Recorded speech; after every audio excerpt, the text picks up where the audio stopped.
जमीन पे चल न सका वो आसमान से गया। जमीन पे चल न सका वो आसमान से गया, और कटा के पर को परिंदा उड़ान से गया।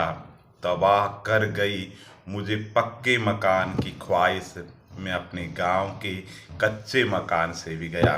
तो दोस्तों, आरएस की तैयारी कर रहे हो, दृढ़ इच्छा शक्ति नहीं है, ठीक है, लक्ष्य केंद्रित ध्यान नहीं है, तो आप दोनों तरफ से जाओगे। एक तरफ बहुत सारे एग्जाम की तैयारी कर रहे हो और किसी भी एग्जाम की तैयारी बहुत अच्छे तरीके से नहीं हो रही है। जिस एग्जाम की तैयारी कर रहे हो उसमें अपना 100% देना बहुत ज़्यादा ज़रूरी है। और मैं हमेशा वीडियो डालता और उसमें कहता हूँ, एग्जाम के according, as per syllabus, as previous paper के एनालिसिस के हिसाब से आप तैयारी कीजिए, चाहे एग्जाम कोई भी हो। और आरएस मुख्य परीक्षा की बात है तो मैं कहता हूँ, जैसे कि हमेशा उत्तर में क्रमिकता होनी चाहिए।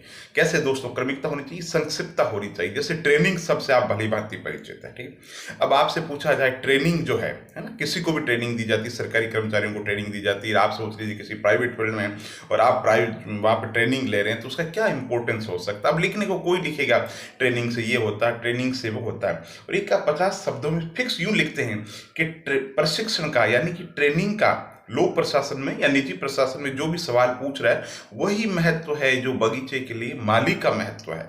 प्रशिक्षण से क्या होता है?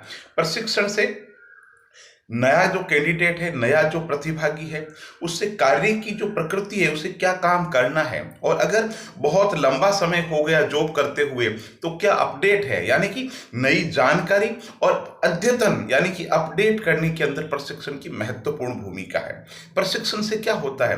प्रशिक्षण से कार्यकुशलता बढ़ती है, संसाधनों का अनुकूलतम प्रयोग होता है, जो प्रशिक्षणार्थी है उसका दृष्टिकोण हॉलिस्टिक होता है, व्यापक होता है, समग्र दृष्टि है वो प्रशिक्षण प्रदान करता है। प्रशिक्षण से क्या होता है? प्रशिक्षण से जो पारिस्थितिकी है, जो परिवेश है, उसकी समझ बनती है। जैसे कि मैंने बताया, हर चीज में एक लाइन लिख सकते हैं, उपलब्ध जो संसाधन है उनका बेहतर प्रयोग होता है। प्रशिक्षण से क्या होता है?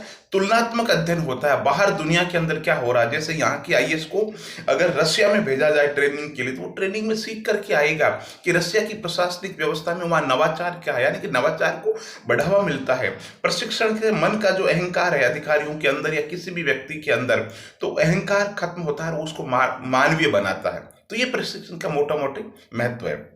अब आपको पूछे प्रशिक्षण का महत्व, 50 शब्दों में ऐसे लिख सकते हैं शॉर्ट में करके, और 15 शब्द में पूछे कि प्रशिक्षण क्या है, तो प्रशिक्षण वह तकनीक है जिसके माध्यम से प्रशिक्षणार्थी का दृष्टिकोण व्यापक किया जाता है, कार्य की जानकारी बढ़ाई जाती है, उसे कार्य कुशल बनाने के साथ साथ में उपलब्ध संसाधनों का बेहतर प्रयोग करने हेतु मानवीय दृष्टिकोण प्रदान किया जाता है, जिससे उसकी समग्र समझ, विषय पर उठकर समग्र समझ बनती है। तो इस तरीके से शॉर्ट के अंदर सारे के सारे जो पॉइंट आते हुए आप तैयारी करो। बात प्रारंभिक परीक्षा की है तो भी ऐसे तैयार कर लो, मुख्य परीक्षा की है तो भी ऐसे तैयार कर लो।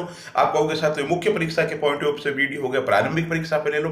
साहब प्रारंभिक परीक्षा पे एक सवाल हो गया, सपोज करो राजस्थान के अंतर्गत जनजातीय विकास के लिए क्या काम किए जा रहे हैं, तो आप इसमें ये मत सोचो प्रारंभिक परीक्षा क्यों, सवाल वो भी पूछ सकते हैं, माडा की स्थापना कब हुई, टाडा की क्या हुई, एकलव्य कब हुई, भारत विकास परिषद की स्थापना कब हुई, जो जनजातीय प्रशिक्षण संस्थान है, माणिकलाल वर्मा शोध संस्थान है ना, उदयपुर के अंदर, वो कब से काम कर रहा है। इसके अलावा आदिवासियों के लिए सहकारिता से संबंधित कौन कौन सी योजनाएं चलाई जा रही है, कौन कौन से वृक्षों को उस दिशा के अंतर्गत बढ़ावा दिया जा रहा है, विपणन उनके लिए, मार्केटिंग आदिवासियों को मार्केटिंग देने के लिए क्या क्या किया जा रहा है, कौन कौन से उनके लिए विशेष योजनाएं हैं जो बजट के अंदर, लेटेस्ट बजट के अंदर चलाई जा रही। तो कहने का मतलब है बस ये चीज हो गई। अब प्रारंभिक परीक्षा में पूछे, मुख्य में पूछे, बिल्कुल दिमाग में क्लियर होना चाहिए। हाँ साहब, आदिवासी, साहब भील, इस शब्द की उत्पत्ति ये है, घरों को ये कहते हैं, ठीक है, अधोवस्त्र को ये कहते हैं, घाघरे के उनके ये कहते हैं, है ना, जब कोई हमला कर देता है तो उद्घोष होता है उसको ये कहते हैं। हाँ साहब, कहाँ कहाँ है साहब, यहाँ है। कौन कौन से भील प्रमुख है कि ये भील